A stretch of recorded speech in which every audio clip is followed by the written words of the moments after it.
बांग्लादेश में छात्र नेता और इनकलाबिया मंचों के संयोजक रहे उस्मान हादी को शनिवार को अंतिम विदाई दी गई। ढाका के माणिक मियां एवेन्यू स्थित जातीय संसद भवन के साउथ प्लाजा में नमाज जनाजा पूरा हुआ, जिसमें हजारों की संख्या में लोग पहुंचे थे। सुबह से ही लोग छोटे छोटे समूहों में संसद भवन के सामने जुटने लगे थे और जनाजे के दौरान न्याय की मांग करते हुए नारे भी लगाते देखे गए। कई लोग राष्ट्रीय ध्वज ओढ़े हुए नजर आए तो परिवार की इच्छा के अनुसार हादी को ढाका यूनिवर्सिटी परिसर में राष्ट्रीय कवि काजी नजरुल इस्लाम की कब्र के पास ही दफन किया गया। जनाजे से पहले राजधानी में अभूतपूर्व सुरक्षा व्यवस्था देखी गई। संसद भवन और आसपास के इलाकों में पुलिस, बॉर्डर गार्ड, बांग्लादेश और अन्य सुरक्षा एजेंसीज की तैनाती रही।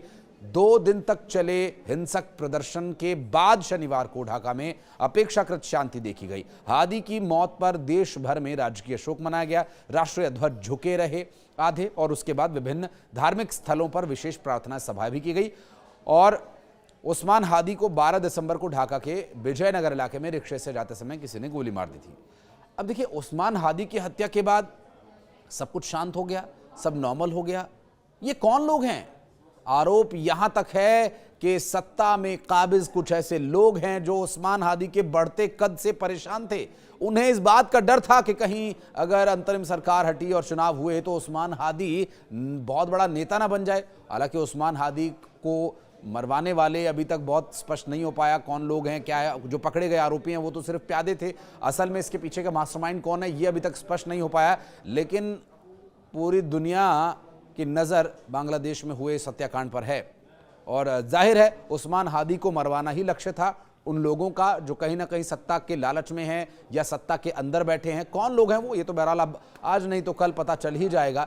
लेकिन उस्मान हादी को रास्ते से हटाना उन लोगों के लिए बहुत ज़रूरी था जिन्हें यहाँ पर सत्ता चाहिए।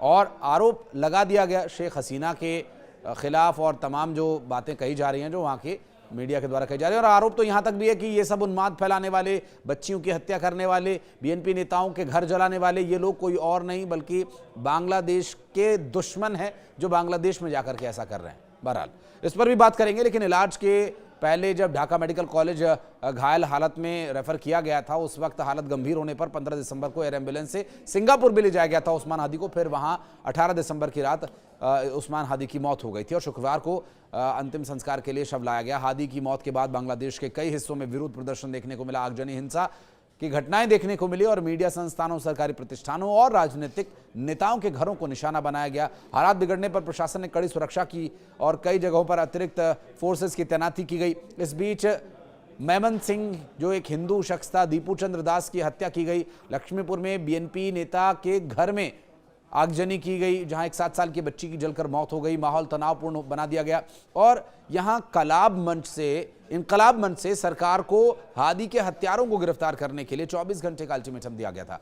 अब यह अल्टीमेटम शनिवार दोपहर को ढाका के शाहबाग चौराहे पर हजारों लोगों के इकट्ठा होने के बाद दिया गया।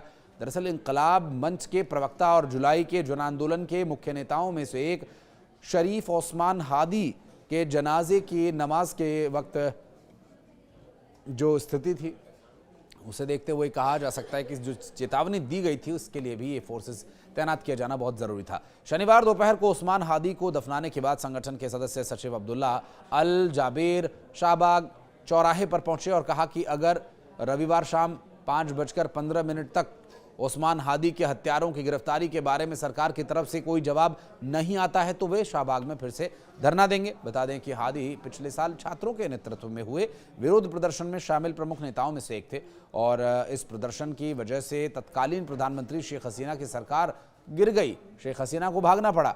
12 फरवरी को होने वाले आम चुनाव में उम्मीदवार नकाबपोश बंदूकधारियों ने 12 दिसंबर को मध्य ढाका के विजयनगर इलाके में हादी के सिर पर गोली मारी थी जब वो अपना चुनाव प्रचार शुरू करने जा रहे थे। अब चुनाव लड़ने जा रहे थे उस्मान हादी और उस्मान हादी को एक बड़े नेता के रूप में लोगों ने एक्सेप्ट करना शुरू भी कर दिया था बांग्लादेश में। तो जो लोग कुर्सी पर बैठे हैं, देखिए उनकी कुर्सी को तो खतरा होगा ही। अब शक यहाँ भी जा रहा है कि वो अपनी कुर्सी बचाने के चक्कर में शायद ऐसा कर बैठे हों। हालांकि ये सब जांच के विषय हैं, ये सब कयास हैं। बाद में सिंगापुर में इलाज के दौरान हादी की मौत हो गई थी और ऐसी परिस्थितियों में जो हालात बने उन हालातों को लेकर के अंतर्राष्ट्रीय स्तर पर जो दबाव अभी है और जो बांग्लादेश की स्थिति है उसे देखते हुए कहा जा सकता है कि कुछ और समय अभी लग सकता है। हालांकि बांग्लादेश के हालात सामान्य करने की जिम्मेदारी सिर्फ और सिर्फ बांग्लादेश की जनता के हाथ में है, जो इस वक्त कठपुतली की तरह जहां तहां नाचते फिर रहे हैं।